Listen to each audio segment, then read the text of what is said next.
الرحيم. بسم الله الرحمن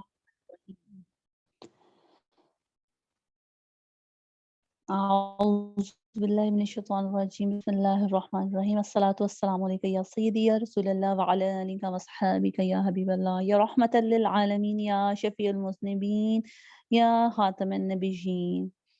جی آج ہم اپنے دوسرے ٹاپک کا آغاز کرتے ہیں جو کہ عقائد ہے. عقائد اہل سنت کے کیا کیا عقائد ہونے چاہیے. اس میں ہمارا ایک عقیدہ ہے اولیاء اللہ رحم اللہ، اللہ تعالیٰ کے وہ مقبول بندے جو اس کی ذات صفات کی معرفت رکھتے ہیں. معرفت سے مراد ہے کہ جانتے ہیں اور اس کی اطاعت اور عبادت کے پابند رہیں، گناہوں سے بچیں. انہیں اللہ تعالیٰ اپنے فضل و کرم سے اپنا قرب خاص عطا فرمائے. ان کو اولیاء اللہ کہتے ہیں. ولایت یعنی اللہ پاک کا مقرب بندہ، مقبول بندہ ہونا محض یہ اللہ تعالیٰ ہی کا عطیہ ہے جو کہ مولا کریم عز و جل اپنے بزرگیدہ بندوں کو عطا فرماتا ہے. ہاں، عبادت اور ریاضت بھی کبھی کبھی اس کا ذریعہ بن جاتی ہے اور بعض لوگوں کو تو ابتدا میں ہی مل جاتی ہے. یعنی کہ کچھ جو اولیاء کرام ہیں، کچھ ولی ہیں، ان کو پیدائشی طور پر وہ چیز جو ہے مل جاتی ہے. ولایت کبھی بھی بے علم کو نہیں ملتی. ولی کے لیے علم ہونا ضروری ہے، خواہ ظاہر ہو علم یا باطن علم ہو، ٹھیک ہے نا. یا اس مرتبے تک پہنچنے سے پہلے ہی اللہ پاک چاہے اس کا سینہ دے اور وہ عالم بن جائے. جب تک عقل سلامت ہے، کوئی کیسا ہی بڑے رتبے کا ہو، احکام شریعت کی پابندی سے ہرگز آزاد نہیں ہو سکتا. اور جو خود کو شریعت سے آزاد سمجھے وہ ولی نہیں ہے.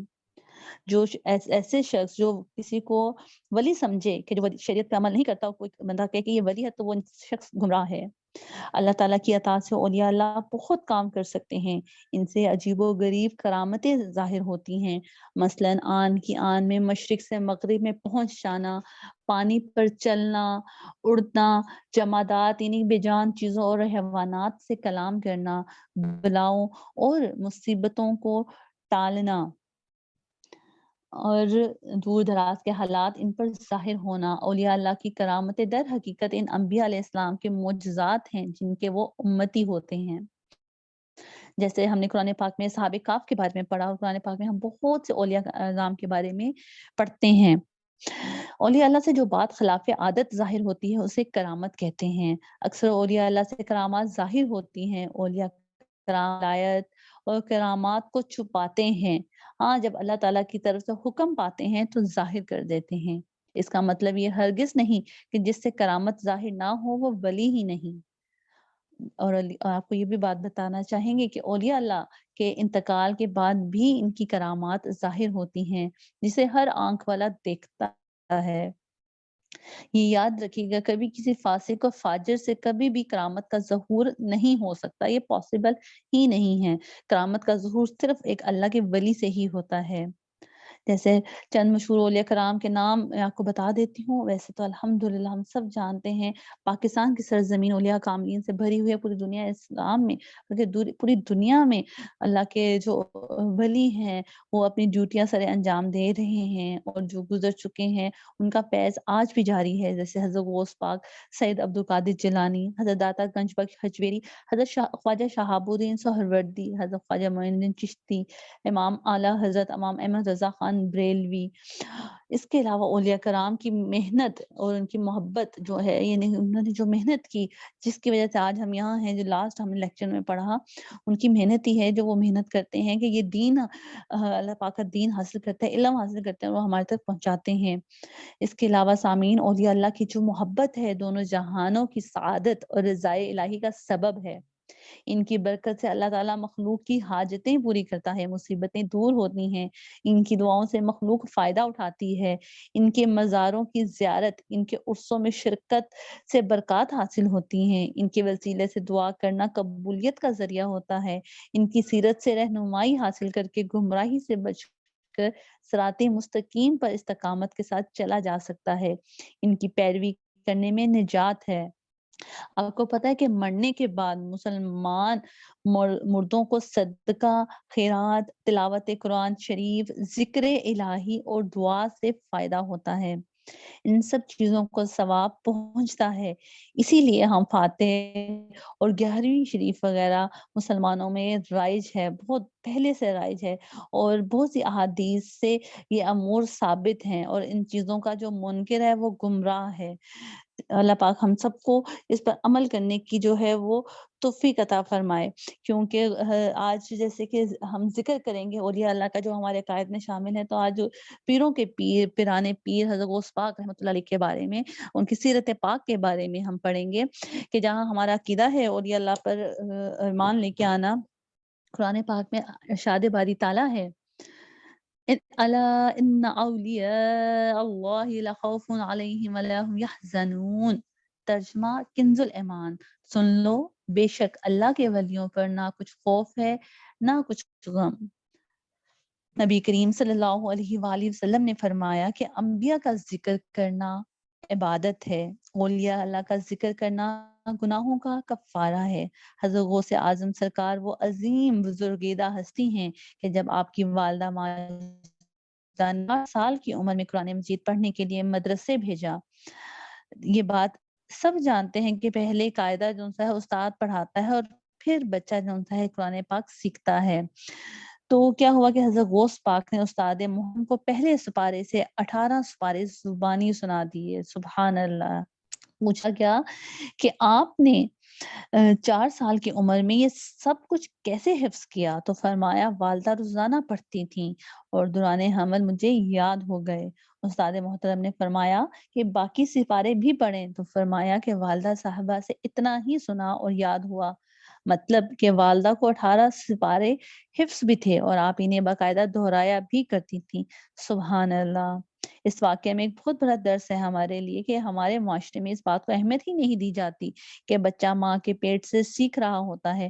مسلم ماؤں کے لیے بہت ضروری ہے دین کا علم حاصل کریں، باحیا، با اخلاق اور با کردار رہیں۔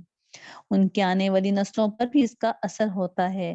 عربی زبان سیکھنا، زیادہ سے زیادہ قرآن پاک پڑھنا، سیرت نبی کا مطالعہ کرنا، محب رسول و صحت بخش غذا کا استعمال صحت مند اولاد کے حصول کے لیے کافی ہے۔ اگر والدین کی خواہش ہو کہ ان کی اولاد دین و دنیا میں عزت حاصل کرے، ذہین ہو، تو حضور صلی اللہ علیہ وآلہ وسلم کی محبت، ادب، دین سے لگاؤ ہو، تو اس کے لیے شروع دن سے کوششیں کرنی چاہیے۔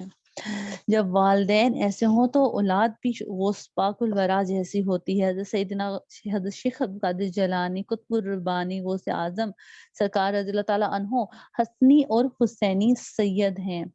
آپ اپنے والدہ ماجدہ اور والد محترم کی طرف سے آپ سید ہیں۔ آپ رحمۃ اللہ علیہ کا خاندان صالحین کا گھرانہ تھا۔ آپ رحمۃ اللہ علیہ کے نانا جان، دادا جان، والد ماجد، والدہ محترمہ، پھوپھی جان، بھائی صاحب سب متقی و پرہیزگار تھے، سب ولایت کی اعلیٰ منازل پر فائز تھے۔ اسی وجہ سے لوگ آپ کے خاندان کو یعنی کہ اشراف کا خاندان کہتے ہیں۔ آپ رحمۃ اللہ علیہ کے والد محترم کا نام حضرت ابو صالح سید موسیٰ جنگی دوست ہے۔ اس لقب کی وجہ علماء کرام اولیاء اعظام بیان کرتے ہیں کہ آپ رحمۃ اللہ علیہ خالصتاً اللہ عز و جل کی رضا کے لیے نفس کشی اور ریاضت شرعی میں یکتائے زمانہ تھے۔ نیکی کے کاموں کو کرنے کا حکم دیتے اور برائی سے کرنے کے لیے مشہور تھے، اور اس معاملے میں اپنی جان تک کی بھی پرواہ نہیں کرتے تھے۔ حضرت غوث پاک فرماتے ہیں کہ ہم لوگ نفلی عبادات پر بہت زور دیتے ہیں۔ آپ نے اپنی کتاب فتوح الغیب میں لکھا ہے کہ ہم لوگ اپنی نفلی عبادات پر بہت زور دیتے ہیں، لیکن فرائض میں غفلت ہو جاتی ہے۔ جہاں نماز پڑھنا فرض ہے، وہاں والدین کا ادب کرنا بھی فرض ہے۔ جہاں درود و سلام پڑھنا، نعت پڑھنا باعث برکت ہے، وہاں آپ صلی اللہ علیہ وآلہ وسلم کے اوپر نبی پاک صلی اللہ علیہ وآلہ وسلم کی سیرت پر عمل کرنا بھی فرض ہے۔ سبحان اللہ۔ یہ ہوتی ہے ایک ولی کی شان، اور یہ ہوتی ہے ایک ولی کی تعلیم، کہ حضرت غوث پاک کے بارے میں کہا جا رہا ہے کہ غوث پاک جس مدرسے میں علم حاصل کرنے کے لیے تشریف لے گئے، وہاں ایک استاد محترم تھے جو ہر وقت نقاب اوڑے رہتے۔ ان کے چہرے پر چیچک کے نشان تھے۔ وہ اس لیے نقاب رکھتے تھے کہ بچے ڈر نہ جائیں۔ لوگ پوچھتے، وہ کبھی وجہ نہیں بتاتے تھے، لیکن دعا ضرور کرتے تھے کہ اللہ تعالیٰ ان کو یعنی کہ شفا عطا فرمائے۔ ایک دن خواب میں بزرگوں کی زیارت ہوئی، انہوں نے فرمایا کل یہاں ایک بچہ آئے گا، آپ نے اس کا ہاتھ اپنے چہرے پر مل لینا ہے۔ جب استاد بچوں کو پڑھا رہے تھے، ایک بچہ آیا، وہ کھڑے ہو گئے، جو نشانی بتائی گئی تھی خواب میں اس بچے کی یہ وہی تھا۔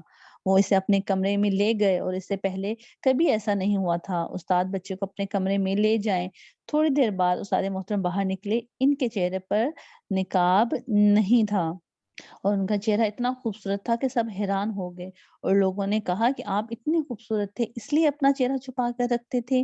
انہوں نے بتایا کہ میرا چہرہ چیچک زدہ تھا اور خواب میں بتایا گیا کہ ایک بچہ آئے گا، اس کا ہاتھ چہرے پر مل لینا۔ ایسے ہی کیا تو میرا چہرہ روشن ہو گیا، میں نے اس بچے کو دیکھا، جب یہ آ رہا تھا تو فرشتے اس کے قدموں میں اپنے پر بچھا رہے تھے۔ سبحان اللہ، یہ ایک اللہ کے ولی کی شان ہے۔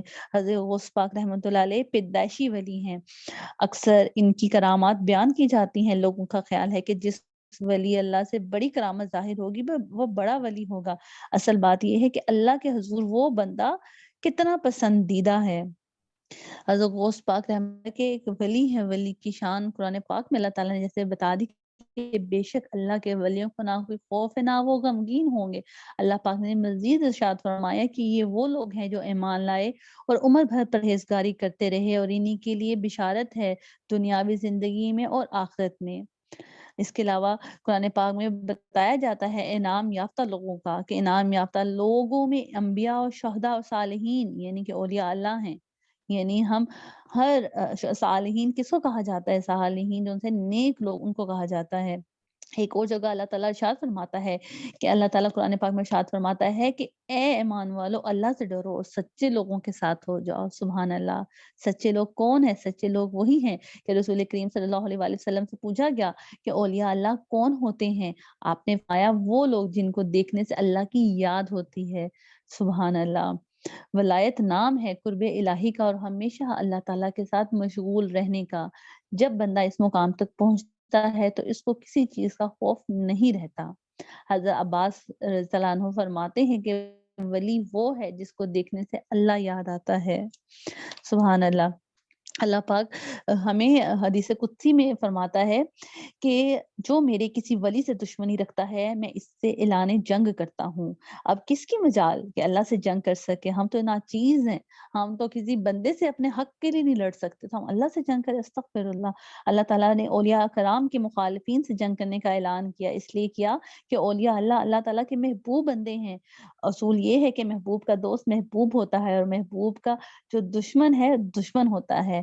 اللہ تعالیٰ اولیاء کرام کے دشمنوں سے جنگ کرنے کو تیار ہے، اس لیے کہ اللہ تعالیٰ اپنے نیک متقی بندوں سے محبت کرتا ہے۔ اولیاء کرام سے بغض دشمنی رکھنے والا منافق ہے۔ آپ نے جب قرآن پاک کی تفسیر پڑھی تو آپ نے دیکھا کہ ہم نے سورہ کاف میں پڑھا ولی جو کہ حضرت موسیٰ علیہ السلام کے ساتھ ہوتے ہیں، جن کو اللہ تعالیٰ نے علم لدنی عطا فرمایا۔ اسی طریقے سے اصحاب کاف جو ہیں ان کے بارے میں ہم پڑھتے ہیں، وہ بھی ولی ہی تھے۔ ہم حضرت مریم علیہ السلام کی طرف کے لیے پڑھتے ہیں، وہ بھی ولیاں تھیں جن کو جنت سے پھل آتے تھے۔ ہم سیدہ کائنات کے بارے میں پڑھتے ہیں تو سیدہ کائنات بھی اللہ کی ولیہ، ان کے بارے میں حضور فرماتے ہیں کہ دنیا میں 2 عورتیں ایسی ہوئیں جن کے لیے جنت سے پھل آئے، تو وہ کون ہیں؟ وہ حضرت بی بی فاطمہ الزہرا ہیں اور حضرت مریم علیہ السلام۔ ہم سب کو یہ التجا کرنی چاہیے کہ یا رسول اللہ ہمیں بھی قبول فرما لیجئے، ہم آپ کے در کے ادنا سے غلام ہیں۔ حضرت غوث پاک کا مقام یہ ہے کہ سردار الاولیاء حضور صلی اللہ علیہ وآلہ وسلم کے غلاموں کی یہ شان ہے کہ انہیں دیکھ کر پتہ چلتا ہے کہ یہ حضور کے غلام ہیں۔ سرکار کے غلاموں کو دیکھ کر پتہ چلتا ہے کہ یہ اچھے عاشق رسول ہیں، ان کا ہر عمل اتباع رسول اور اطاعت رسول کے مطابق ہوتا ہے۔ اتباع کے معنی ہم نے پڑھے پچھلے لیکچر میں کہ حضور کی عزت و توقیر میں بغیر سوچے سمجھے حد سے زیادہ گزر جانا، جیسے صحابہ کرام گزرتے تھے اطاعت، اور جیسے حضور نے کیا ویسے ہم کریں۔ ذکر سرکار کو پھیلانا ان کا مقصد حیات ہوتا ہے۔ معلوم ہوا کہ اصل طاقت سرکار صلی اللہ علیہ وآلہ وسلم کے ذکر میں ہے، جہاں سرکار صلی اللہ علیہ وآلہ وسلم کا ذکر نہیں تو کچھ بھی نہیں۔ اللہ پاک فرماتا ہے کہ میرا محبوب صلی اللہ علیہ وآلہ وسلم تم میں موجود ہے، اگر میرا محبوب نہ ہوتا تو میں کب کا تم پر عذاب نازل کر چکا ہوتا۔ تو اسی لیے اللہ پاک ہمیں بھی حضور کی غلامی کا شرف عطا فرمائے۔